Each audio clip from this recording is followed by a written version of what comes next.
Hey guys, what's up? This is Nazudu and you're watching DCS, and today we're gonna fly the Apache. Yeah, I know I'm a little bit late to the party, but well, as you all know, the release of the Apache came together with the attack of Russia against the Ukraine, and at this point I had no joy flying any combat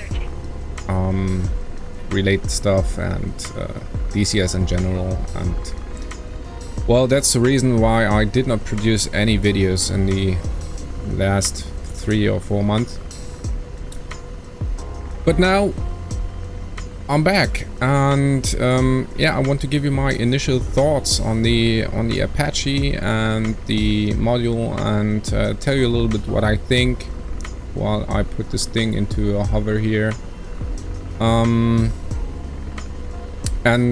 let me add that to the intro, that the reason that I did not play DCS has nothing to do that Eager Dynamics is somehow related to Russia, because I know it's an international team, and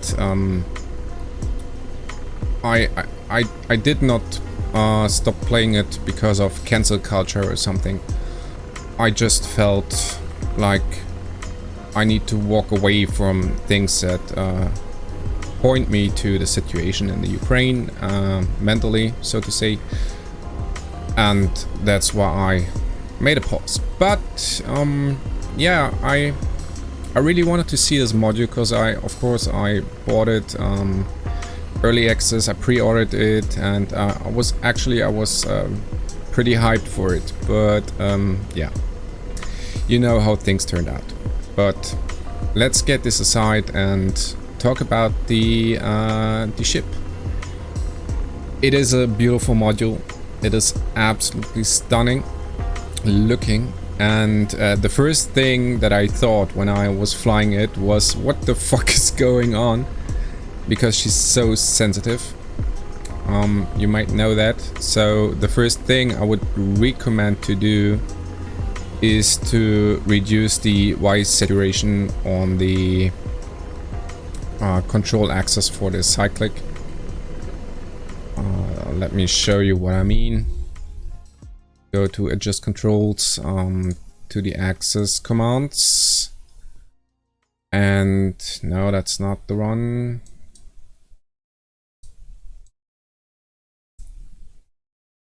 Here we go. These axes, I did set a saturation of 75. That's my initial starting point.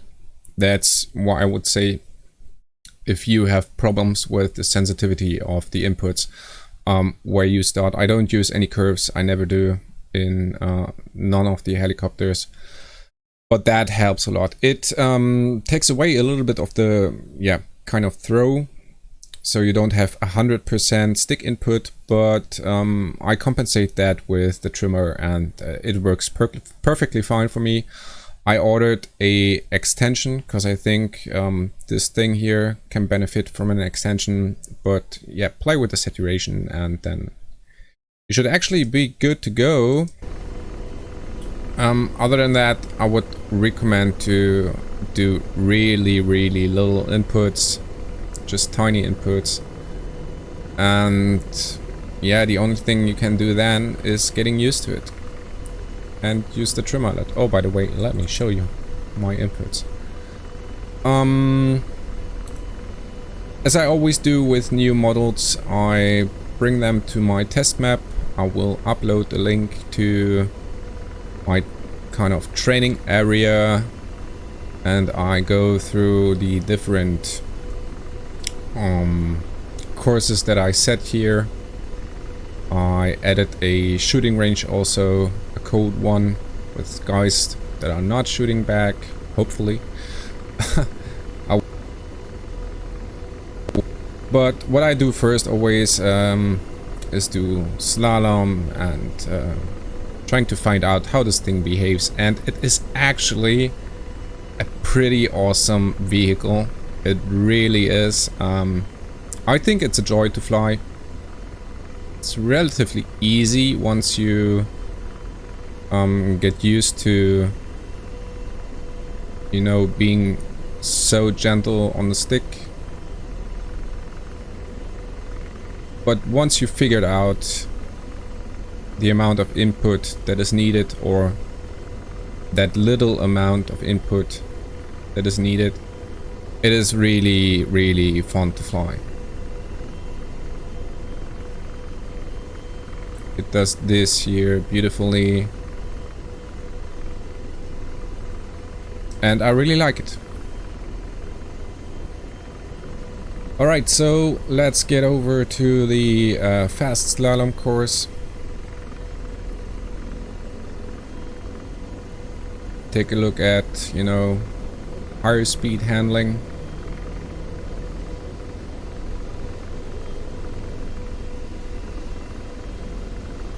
Trim her out a little bit.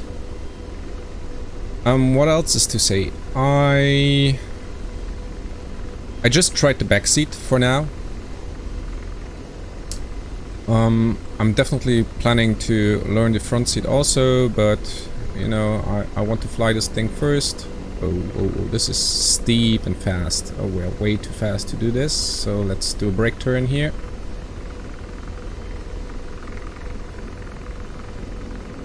There are ways to get you killed pretty easily in this thing, which comes mainly from doing two big inputs. Okay, let's go for it.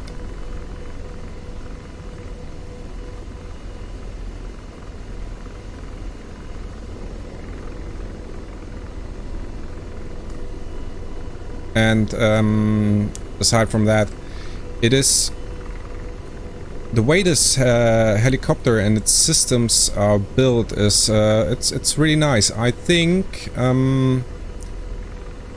it's relatively easy to learn, except for the handling part, which might take some time, especially if you have no experience with helicopters and coming from fixed wing. On the way back we will go a little bit faster. And I think that learning the backseat, for example, if you are used to fly helicopters, if you have all the other models and everything, it will take only 5 to 10 hours maybe to get you combat ready.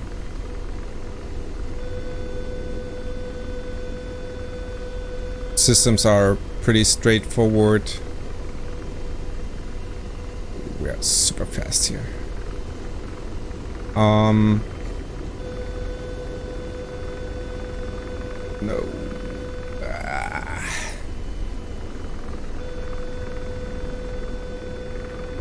It's relatively we've been too fast on the track. It all makes kind of sense, and once you know, set up your controls and everything, I think it's pretty easy to get into it and operate from the backseat using the George AI. It's pretty straightforward. Let's have a look at the shooting range. It's a beautiful release. I think you can have a lot of fun with it. I really like it, and I'm having quite some ideas to do some videos for the Apache. They will be not as super educational and in-depth like, you know, from Red Kite and everything, because I always look at these things more from more of a gamer perspective, and I will try, as I did with the Hind and the AH-64D Lemur, I will try to keep things simple and figure out what kind of tips might help you to get into it. Yeah, well, learning the weapons and everything took me maybe 3 hours.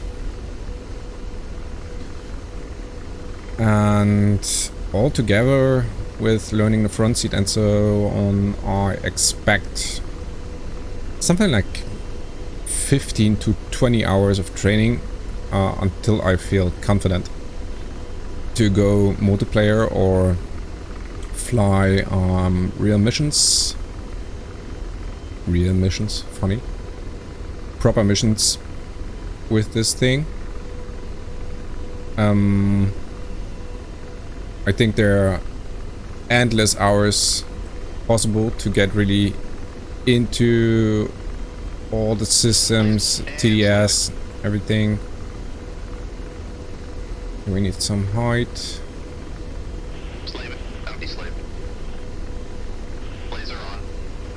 Got him. Right, fire. But I'm enjoying it a lot. I'm really looking forward to play this in multi-crew. So, if you're sitting on the fence, this is one of the best helicopter modules I think that you can buy. It definitely is better or more versatile than the Ka-50. And I really would say it's a buying recommendation for sure. If it's your first helicopter, it can be hard to learn the controls though, or to master, you know, those tiny inputs. But with some practice, you will be fine. All right, guys. So I think that's the enough for my kind of back in the saddle video. I say thank you for watching. If you want to see the upcoming videos, consider to subscribe. I would really appreciate some comments, maybe a thumbs up. And I'm looking forward to see you on the next one.